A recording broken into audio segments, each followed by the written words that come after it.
Today, hostile spotted. I'm rolling now. Grandpa Nooby reporting for duty, and we're going to do something that I kind of told myself I wouldn't do because I've seen some YouTubers really fail at it before, but that is take some configurations from the subs, try them out, and then post a video on how that configuration did for me. Now, in the past, I've seen some YouTubers get the most god-awful configurations you've ever seen just to make them fail, and generally, they did. So this first one comes from a guy called Dark Encounters Paranormal.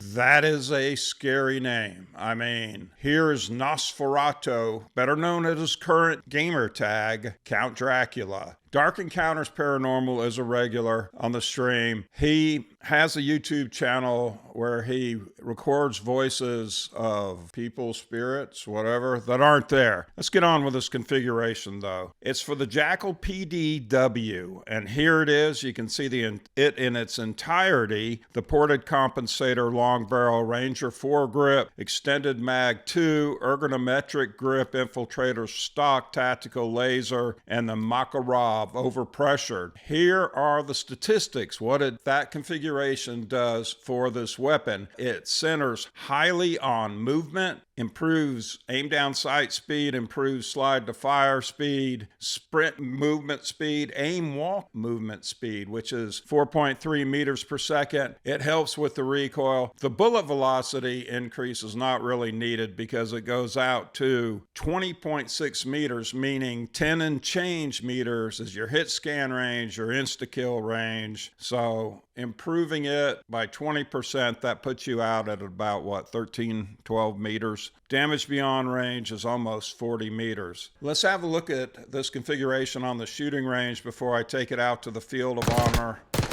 And there is some gun kick and recoil, but not much at 10 meters. So 10 to 25 meters, you're going to be spot on. You're going to have to increase the recoil control. After that, let's see what happens if we don't try to control the recoil. Pretty much initially straight up, and then it goes aggressively to the sky. What about aim down sight? Pretty much the same profile. Let's look at the numbers one final time. 33 to the head, which is fairly significant. The KSV gives you 32 and 26 everywhere else, the same as the KSV. Let's take Dark Encounters Paranormal Nosferatu's Jackal PDW configuration onto the field of honor. Let's see if he did me a solid. See how it does for Grandpa, what it did to Grandpa's sometimes less than friendly enemies, sometimes people just absolutely willing to give up their life for my YouTube career, I guess. Let's go. All right, let's get into this.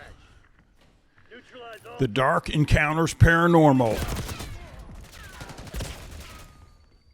Jackal configuration. Grandpa's getting destroyed and getting a stakeout. He's going to have to up his game just a little bit here. Get behind people, build angles. Can't shoot your teammates. It'd be a lot easier on the camo grind if you could. So this is my first try at the subs config for me, using a sub config. So if you would like me to try one, just leave it in the comments below. I'll pick one of them out of the comments, assuming there's at least one in there, and I'll give it a try. But this one seems pretty powerful. The PDW seems like it, when you're pulling the trigger, that it's firing a significant bullet.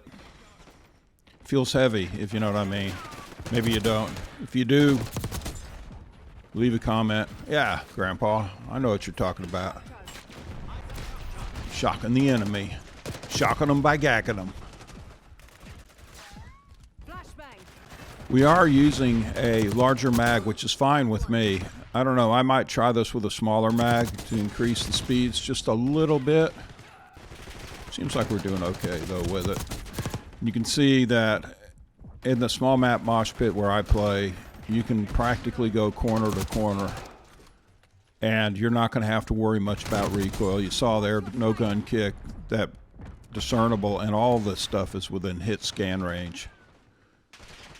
Meaning as soon as the bullet leaves, as soon as I pull the trigger the bullet is registered as a hit. Somebody smoking indoors. I thought that was not legal anymore. People muppeting. We got the guy wearing a red garbage bag and he's muppeting. Why do people do that when they get behind? They just muppet in a corner, or they muppet looking around a corner. I mean, still play the game. It's the only way that you're going to increase your skills. Because obviously you're playing a team that's better than your team, at least at that moment. Use your skills. Increase them. Now, Grandpa did have to do a little bit of sliding, jumping, and shooting and slide canceling. I usually don't have to do that in games. And the people that do, probably in general, are the ones that I'm gacking. Let's throw out a trophy. Whoa, look at that guy's running around. I think he was going to try to stab Grandpa.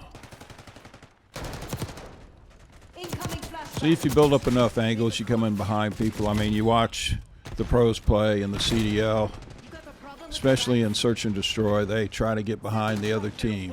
All the famous names, the Shotsies, the Abizis, the Hydras of the world. Oh, this weapon, I'm kind of liking it.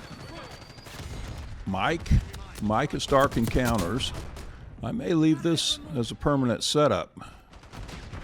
Of course, when you run out of bullets,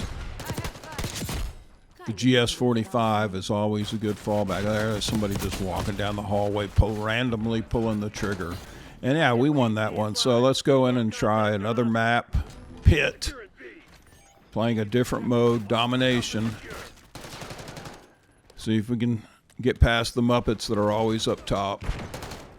Camping away. There's a couple of people gone. And of course, you always want to do what you can to secure the point. If you're playing team deathmatch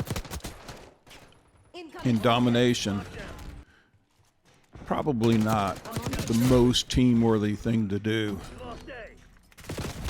If you don't have more than 5 or 6 caps in every Domination, you need to re-examine yourself as a human being. Just kidding. But you should have at least that many. If you're not, you're playing for yourself and not the team. No doubt about it. And unless you're on a team and you have specific assignments. Grandpa gets B, throws out a trophy because B is the meat grinder. It's the charnel house. We're losing Charlie. So I like this configuration. Like I said, I'm probably going to leave it as a permanent configuration. It's nimble. It packs a punch. Not quite as fast in terms of putting out bullets as the KSV. Tell me what you think. What your favorite configuration is on a different weapon, maybe, in the comments. And like I said, I will continue for as long as people are interested in it to do this mini series that we have going here. I don't know what makes a series mini, but this one is. Somebody firing, coming around. That was a good shot to get Grandpa off the point. There were people muppeting up top. All Grandpa's trying to do is get control of B, because you need to keep control of B in order to win the game. Yeah, you can get A and C, but then in the pit, it's all map dependent. And the pit is a bad map to try to control A and C. There are other maps that can. So, yeah, we get a couple of wins. Grandpa bought the farm a few extra times. Hey, let me know what you think about the PDW, about Dark Encounters configuration. A like and subscribe is always appreciated. Cheers and peace to you.